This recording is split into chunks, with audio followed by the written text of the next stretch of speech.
तो इस वीडियो में हम आपको अपनी श्री माता वैष्णो देवी की यात्रा के बारे में शुरू से अंत तक बताएंगे, जिसकी शुरुआत हमने नई दिल्ली रेलवे स्टेशन से जम्मू राजधानी एक्सप्रेस लेके की। उसने हमें 5 बजे के करीब सुबह जम्मू रेलवे स्टेशन पे उतारा, जहां से हमने अपनी टाटा क्वालिस बुक की, जिसका किराया हमें लगभग 2000 रुपये के करीब पड़ा। टाटा क्वालिस में सुबह ठंडी हवा और बेहतरीन नज़ारों का आनंद लेते हुए हम कटरा लगभग 1 से सवा घंटे में पहुँचे अपने होटल में, जो कि है पुष्पा रेजिडेंसी। होटल के बारे में भी हम आपको वीडियो के अंत में बताएंगे। होटल में हमने फ्रेश होके और नाश्ता करके अपनी यात्रा की शुरुआत सुबह 9 बजे के करीब कर।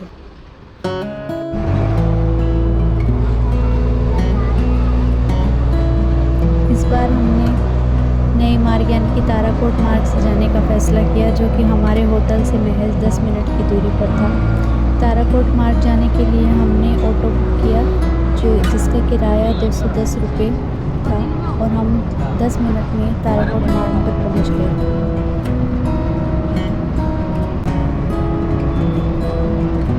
ये ऑटो प्लेन रास्ते से कहीं ऊपर तक भी जाते हैं। नहीं ऊपर तक जैसे कि आप देख सकते हैं ये रूट मैप, ये इसमें पुराने और नए रास्ते दोनों की जानकारी है। हालांकि हमने नए रास्ते से शुरुआत की और हमारे पेरेंट्स ने पुराने रास्ते से, क्योंकि नए रास्ते पे हमें कोई भी घोड़े खच्चर और पालकी आदि की व्यवस्था नहीं है। ये कम्प्लीटली पैदल जाने वाले यात्रियों के लिए है।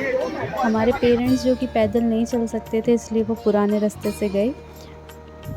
यात्रा शुरू करने से पहले हमें अपना RFID कार्ड लेना ज़रूरी है, जो कि हमें चाहे हमने ऑनलाइन रजिस्ट्रेशन किया हो या नहीं किया हो, ये हमें काउंटर से मिलेगा। जैसे कि आप स्क्रीन पे देख रहे हैं, टोटल 23 काउंटर हैं जैसे हमें RFID कार्ड मिल सकता है। ऑनलाइन रजिस्टर्ड यात्री जो हैं वो बाणगंगा चेक पोस्ट पे अलग लाइन है, से उनको RFID कार्ड मिल सकता है, लेकिन वहाँ पे काफ़ी भीड़ मिलेगी आपको। यहाँ न्यू ताराकोट मार्ग पे ऑनलाइन या ऑफलाइन जो भी यात्री हैं वो यहाँ से अपना RFID कार्ड ले सकते हैं, और यहाँ बिना भीड़ के आपको 2 से 3 मिनट के अंदर अपना RFID कार्ड मिल जाएगा। कि बाणगंगा चेक पोस्ट पे जहाँ से हमारे पेरेंट्स गए थे, वहाँ उन्होंने बताया कि वहाँ काफ़ी भीड़ थी। जय माता दी करो करो जय माता दी।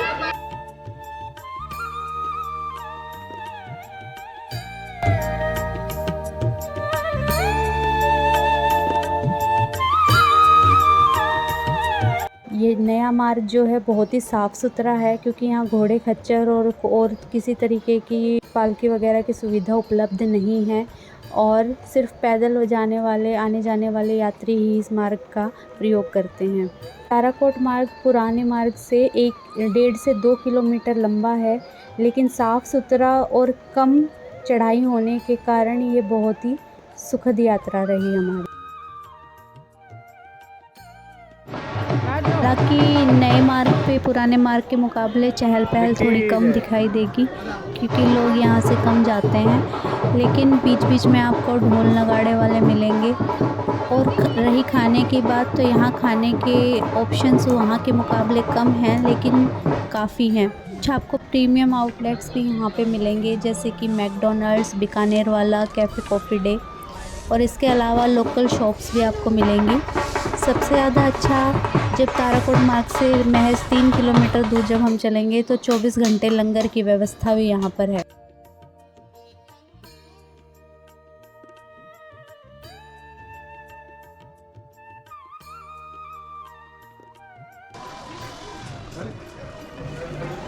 लंगर हॉल में एंट्री करते हुए बाहर आपको एक सुंदर सा पार्क मिलेगा, जहाँ पे आप आराम कर सकते हैं और एक सुंदर फ़ोटोज़ भी अपनी खिंचवा सकते हैं।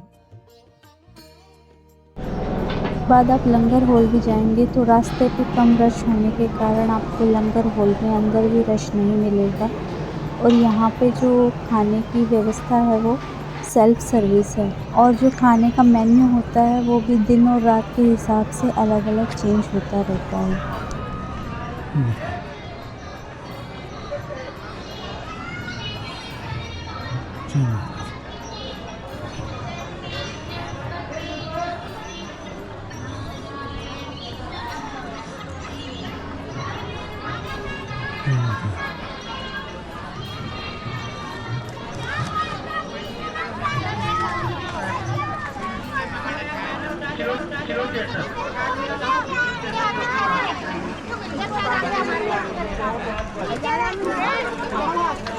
लंगर पॉइंट जो कि स्टार्टिंग पॉइंट से 3 किलोमीटर दूर था, उसके आगे हम 4 किलोमीटर और चल के अर्धकुंवारी पहुंच गए।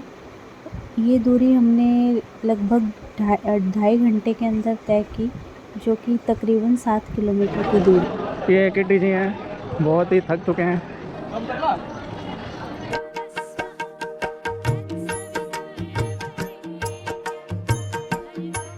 ये बूढ़ी किटी जी हैं, इनके साथ इनकी 2 बेटियां हैं जो तेज चल रही थी। अर्धकुंवारी पे यहाँ पुराना और नया रास्ता दोनों मिल रहे हैं। यहाँ से हमने अपनी चढ़ाई हिमकोटी मार्ग के जरिए भवन की तरफ कर दी। अगर आप अर्धकुंवारी गुफा माँ के दर्शन करना चाहते हैं तो आप ऊपर की तरफ अर्धकुंवारी गुफा की तरफ जाएंगे। यहाँ गुफा के दर्शन के लिए वेटिंग जो है पीक सीज़न में 48 से 72 घंटे भी हो सकती है। हमारे टाइम पे भी पीक सीज़न होने के कारण ये वेटिंग इतनी ही चल रही थी। यहाँ अर्धकुंवारी पे आपको खाने के भी काफ़ी ऑप्शंस मिल जाएंगे, जैसे कि सागर रत्ना वगैरह। इसके अलावा आपको श्राइन बोर्ड्स के भोजनालय भी अलग अलग जगह पे मिलेंगे, जिसमें आपको राजमा चावल, दाल चावल, कढ़ी चावल, सांभर वड़ा, इस तरीके की चीज़ें मिल जाएंगी, जिससे आप अपनी यात्रा खाते पीते आराम से पूरी कर सकते हैं।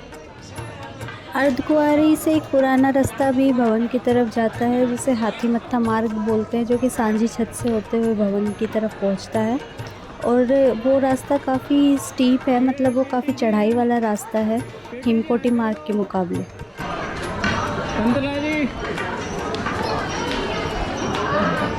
अरे वाणजा, ये शादी लायक हो गया। मैं 16 साल का हूँ। इसकी शादी अक्टूबर में।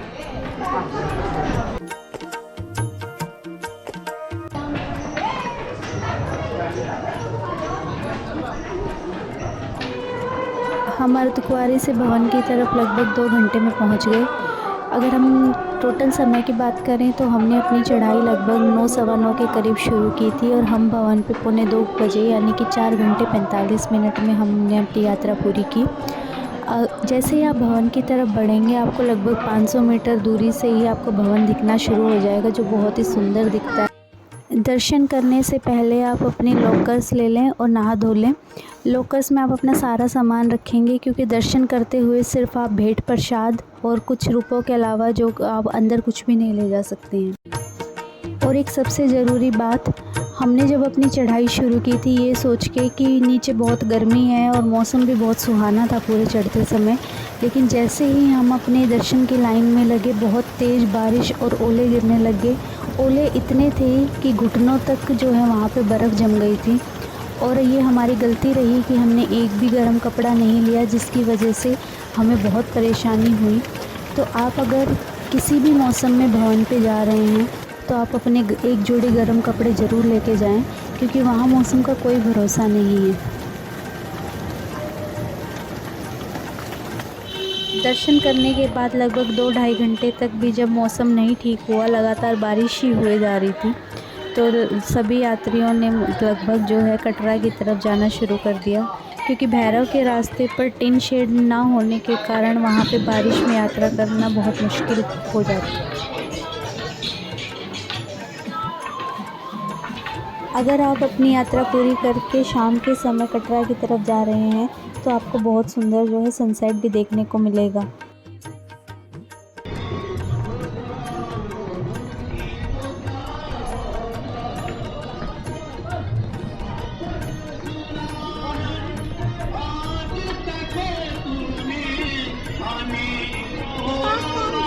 अब देखें, ये आ गए।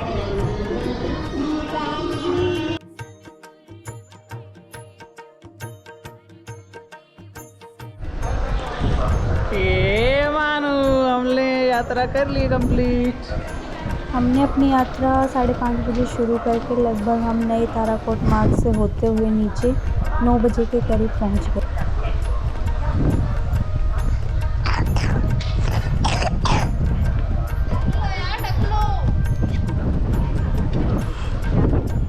बस हो गया।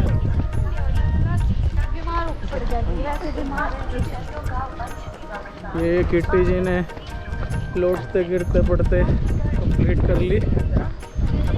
अरे माता जी ने कहीं रास्ते नहीं लिया, कन्नू बच गई। जय माता दी कर दो। जय माता दी। बोलिए जय माता दी। यहाँ पहुँचने पर हमने अपने होटल के लिए ऑटो लिया। ऑटो आपको यहाँ बहुत आसानी से मिल जाएंगे। अगले दिन सुबह हमने कटरा में ही प्राचीन भैरव मंदिर के दर्शन किए, क्योंकि हम मौसम ख़राब होने की वजह से ऊपर भैरव मंदिर नहीं जा पाए थे, तो इसलिए हमने अपनी यात्रा भैरव जी के दर्शन करके पूरी।